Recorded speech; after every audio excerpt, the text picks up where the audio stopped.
The Irish Rally Podcast is brought to you in association with Tech and Tools, PFT Travel, SVS Productions and Rally Connection.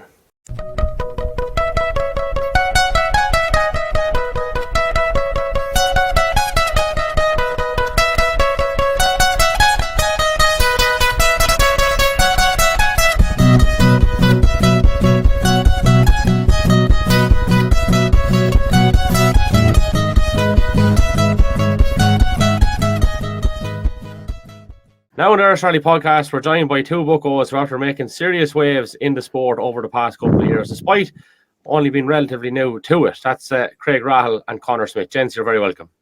Thanks very much. The first thing I must talk about, Conor, is that lovely display you have behind you there. Are you into this little small drop? Yeah. I am indeed. I keeps the nerves calm before the day of the rally. All right. Yeah. Go fast too as well.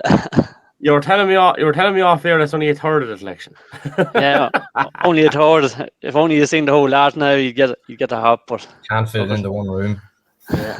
I believe Kieran has a similar one, but it's all Red Bull. Aye. Yeah. That's all he drinks, is keeps him going. No such thing as water there. And the vents. That's it. All you'd want now, and a sleeve of Benson behind you, and that'd be it. Lads, is there motoring fairly well? We'll start with the Ravens Rock Rally. Another class win, Craig. Must have been delighted. Yeah, no, it was class rally now. Like, the stages were just unreal. That you could just really carry the speed and trust the car on it. The grippy tire there was class. You know, the car's working really well and just all fell into place. Lovely, like. Yeah. And Conor, in fairness, especially weekend, like all this mad stuff that's happening. I don't know how superstitious e-bikes are or not, right? But Breen's number 42, Moffat winning for the 42nd time by 42 seconds. All that stuff is just mad. I don't know how superstitious you are, but it's a bit weird, like, isn't it? Yeah. Yeah. Think of it like madness, like. But look, it's good to see. Obviously, he was looking down as well, so look, it was good tribute down there for him as well. So yeah. And lads, how did you find the vibe around the weekend? Because obviously it was poignant was the word that's been used quite a lot across the weekend. Like, obviously it did it feel a little bit more special, considering, I suppose, the sad events that did happen over the past couple of months.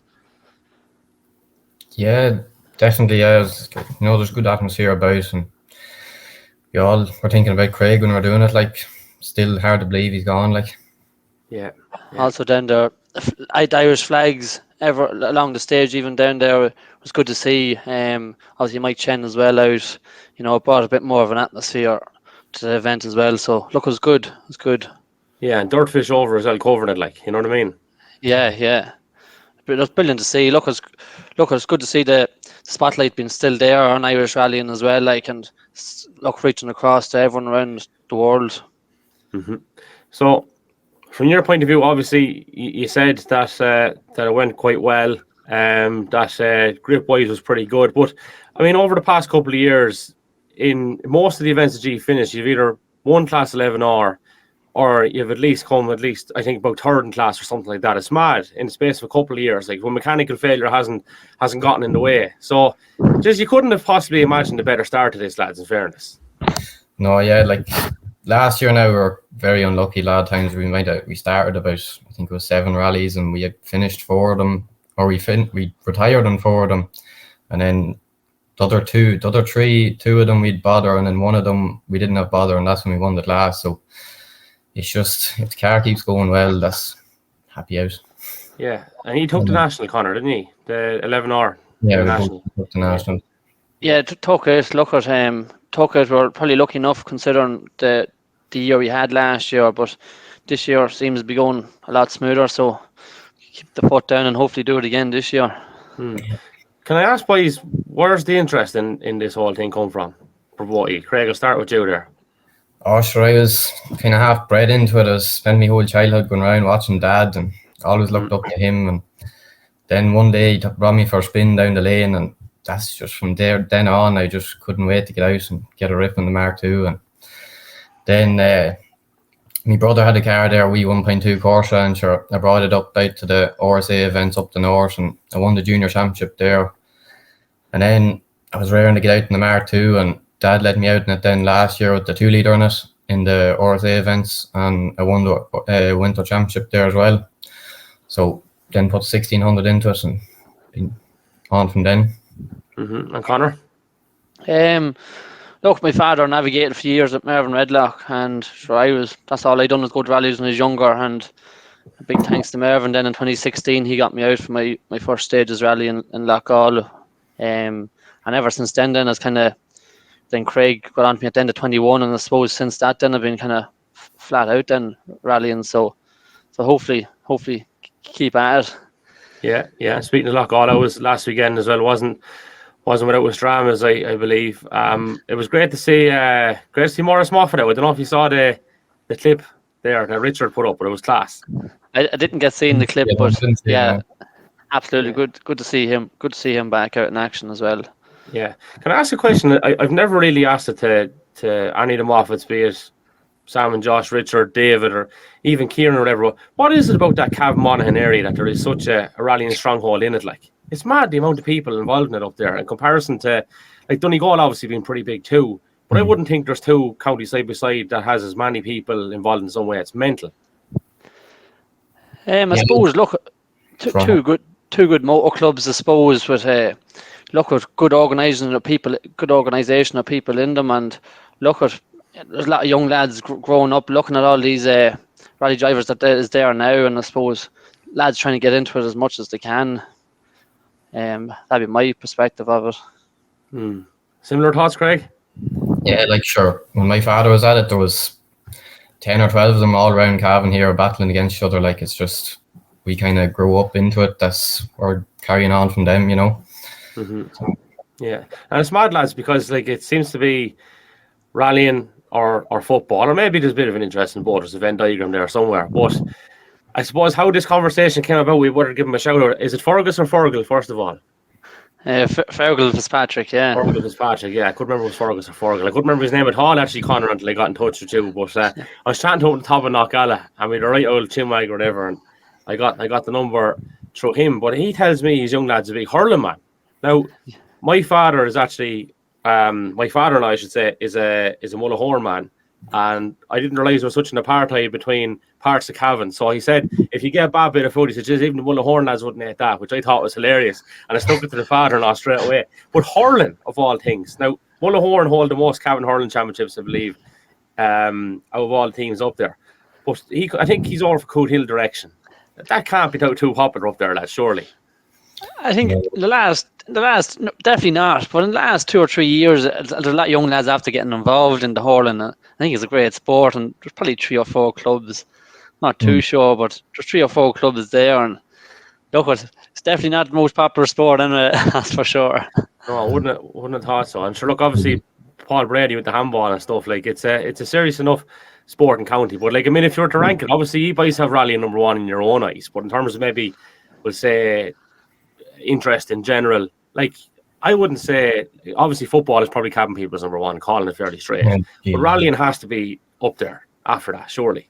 Oh, sure. When you see the crowds out at the Cavan stages there when it was on, like, you couldn't get over it. Like, you'd nearly swear it was nearly as much as Donegal in places. Like, and everybody is such an interest in around Cavan. Like, yeah, it's unreal. So the weapon of choice, I suppose, being that Mar 2 escort, considering Craig, what, you're 19, is it? Yeah, 19. Yeah, like it's not everyone jumps into a Mar 2 straight away, and you see all these boys going around and maybe Rally 4s and how competitive it is and stuff like that. So you're very, very entertaining inside in that car. It's working for you. You're winning the class very regularly and stuff. But what is next then? Is there a lure to go across, even though it mightn't be as much crack in your eyes, or where's the thought process? Definitely. Like, there, when we kind of sat down after last year, we were kind of deciding between should to go and build this Mark 2 or go Rally 4, and the Mark 2 was cheaper at the time, so I was kind of hoping if I got out in the Mark 2 and proved myself and got a few good results, to hopefully maybe at the end of this year I might get a bit of support or a bit of sponsorship to go and get a Rally 4 and Rally 3 or something and start going abroad and doing events like that. I'd love to do that. It's my dream, like. Yeah, and that's is that something that has been kind of in the back of your mind from a very young age? Like, did you know since you were ever height, like, that this is what I want to do? Yeah, well, it was always kind of the Mark 2 at the start, but now that once I have the Mark 2 out of my system now, I want to start getting serious at it and go professional nearly, like, just get to the top. Yeah, Very focused and fairly driven. And Conor, I suppose you can see the passion that this guy has. You've a massive interest in it as well. And I think that is a great, I suppose, characteristic to have.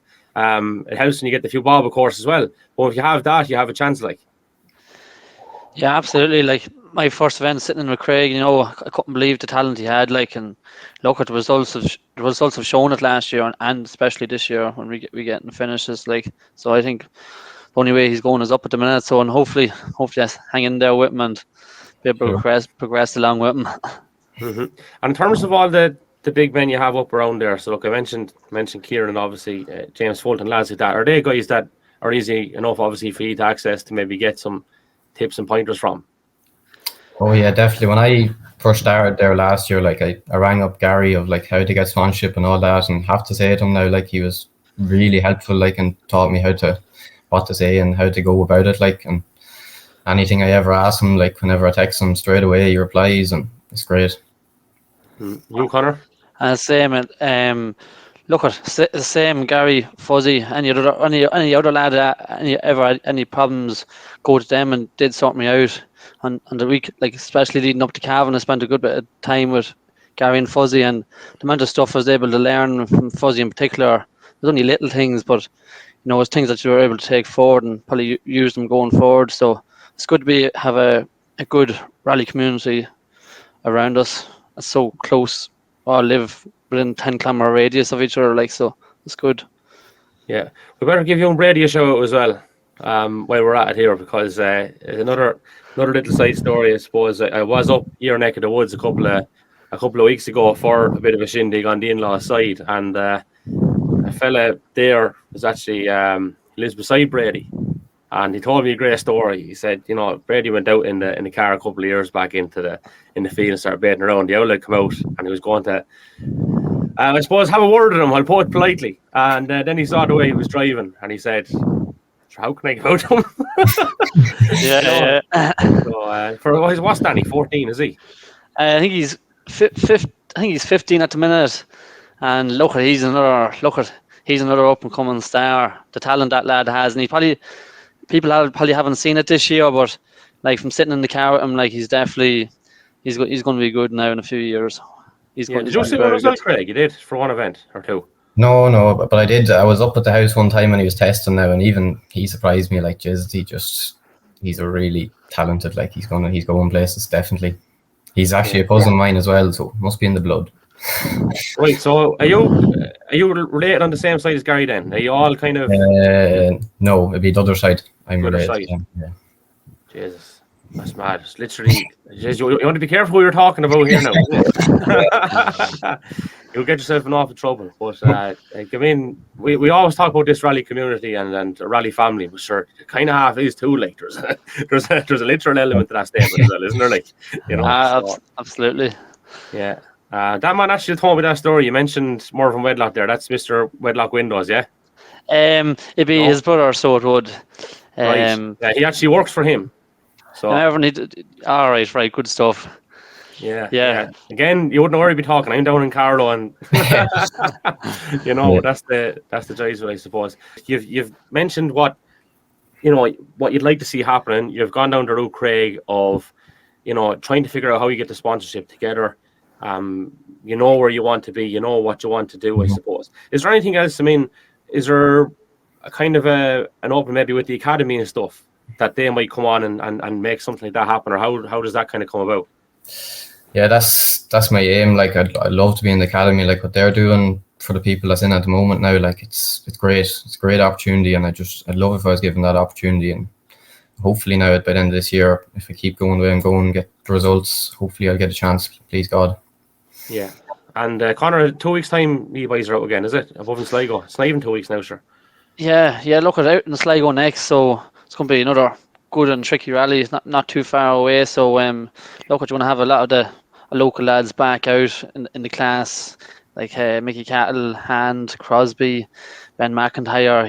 The list goes on, so be another big battle on. So hopefully all goes well.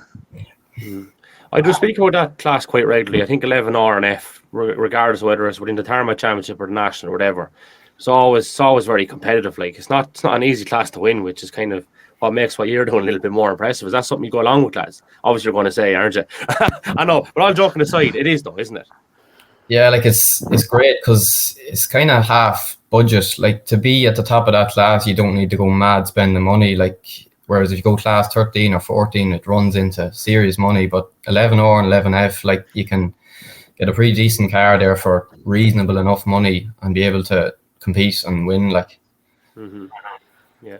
So I know that's the other aspect of it all, lads, is the affordability of it, isn't it? To try and get more involved and make various means accessible to people. And I always say, I suppose it's a small cohort that are lucky enough to maybe to get driving, to get navigating, but then there's a lot more bodies needed to make all this kind of stuff happen outside of that, isn't there? Like, the team involved in the team involved in us and a lot of crews, like it's crazy.